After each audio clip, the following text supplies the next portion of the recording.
ദൈവത്തിന്റെ അതിപരിശുദ്ധ നാമം വാഴ്ത്തപ്പെടുമാറാകട്ടെ.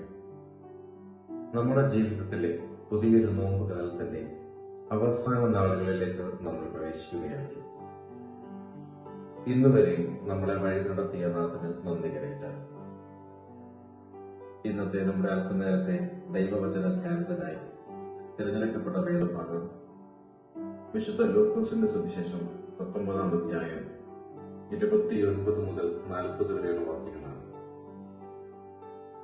യേശു ഒരു കഴുതക്കുട്ടിയുടെ പുറത്ത് കയറി യെരൂശലേമിലേക്ക് പോകുന്നതും ജനം ആ സമയത്ത് വസ്ത്രം വഴിയിൽ തിരിച്ച് കർത്താവിന്റെ നാമത്തിൽ വരുന്ന രാജാവ് വാഴ്ത്തപ്പെട്ടവൻ എന്ന് പറഞ്ഞ് ഘോഷിച്ചുല്ലസിക്കുന്നതുമായ സന്ദർഭമാണ് ഇവിടെ പറയുന്നത്. ഹോശാന ഞങ്ങളുടെ ഉത്ഭവത്തിന് കാരണമായത് ഈ സംഭവമാണ്. അതിലുപരി ഇതാ നിന്റെ രാജാവ് നിന്റെ അടുക്കൽ വരുന്നു, അവൻ നീതിമാനും ജയശാലിയും താഴ്മയുള്ളവനുമായി കഴുതപ്പുറത്തും പെൺകഴുതയുടെ കുട്ടിയായ ചെറുകഴുതപ്പുറത്തും കയറി വരുന്നു എന്ന സെഖര്യാ പ്രവാചകന്റെ പുസ്തകത്തിൽ എഴുതിയിരിക്കുന്ന വാക്യങ്ങളുടെ നിവൃത്തി കൂടിയാണ് ഇത്. ഹോശാന നാളായ ഇന്ന് 3 ചിന്തകൾ പങ്കുവെക്കുവാൻ ഞാൻ ആഗ്രഹിക്കുന്നു.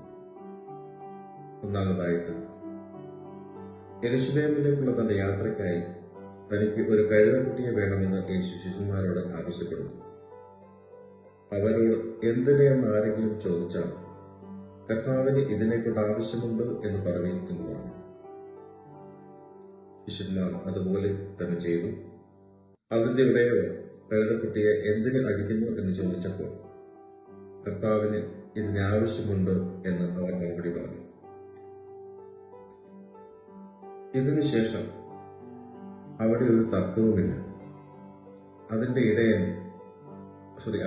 ഇടയവർ സന്തോഷത്തോടെ അതിനെ നൽകി. നമ്മളെങ്ങനെയാണ്? കർത്താവ് നമ്മളോട് എന്തെങ്കിലും ആവശ്യപ്പെട്ടാൽ പൂർണ്ണ മനസ്സോടെ നമ്മളത് ചെയ്യാറുണ്ട്. പലപ്പോഴും നമ്മൾ ചിലതൊക്കെ ചെയ്യാൻ മടിച്ചിട്ടുണ്ടാകും. എന്നാൽ കർത്താവ് നമ്മുടെ ഹൃദയത്തിൽ എന്തെങ്കിലും തോന്നിച്ച് പൂർണ്ണ മനസ്സോടെ സന്തോഷത്തോടെ അത് ചെയ്യുവാൻ നമ്മൾ ബാധ്യസ്ഥരാണ്. ഇനി രണ്ടാമതായി, ഇസ്രായേൽ രാജാവായ മെശിഹ എന്തിനാണ് കഴുതപ്പുറത്ത് യാത്ര ചെയ്യുന്നത്? രാജാക്കന്മാർ ആരും തന്നെ കഴുതപ്പുറത്ത് സഞ്ചരിക്കാറില്ല. രഥങ്ങളിലോ കുതിരപ്പുറത്തോ ഒക്കെയാണ് അവരുടെ യാത്രയുടെ മാർഗം. മനുഷ്യരാൽ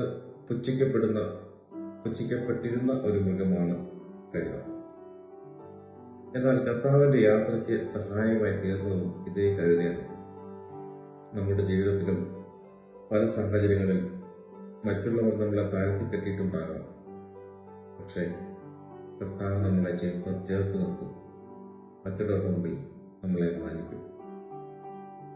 ഇനി മൂന്നാമതായിട്ട്, ഘോഷിച്ചുരത്തിക്കുന്ന ജനത്തിന്റെ ഇടയിൽ ചില പരീശന്മാരും ഉണ്ടായിരുന്നു. അവർ യേശുവിനോട് ജനത്തെ വിലക്കുവാൻ ആവശ്യപ്പെടുന്നു.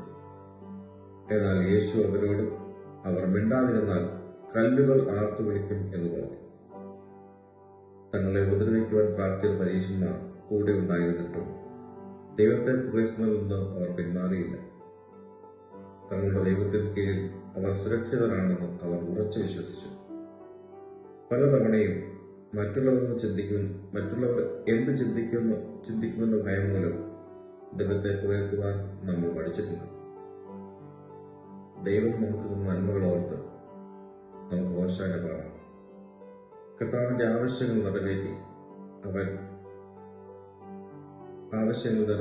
നമ്മെ മാനിക്കും എന്ന ഉറച്ച വിശ്വാസത്തിൽ കർത്താവിൽ പ്രത്യാശ അർപ്പിച്ച് നമുക്ക് ജീവിക്കാം. സർവശക്തനായ ദൈവം നമ്മളെല്ലാവരെയും വഴി നടത്തുവാനാകട്ടെ എന്ന് പ്രാർത്ഥിച്ചുകൊണ്ട് നിർത്തുന്നു. ദൈവം അനുഗ്രഹിക്കട്ടെ. എല്ലാവർക്കും നന്മ നിറഞ്ഞ ഹോശാന.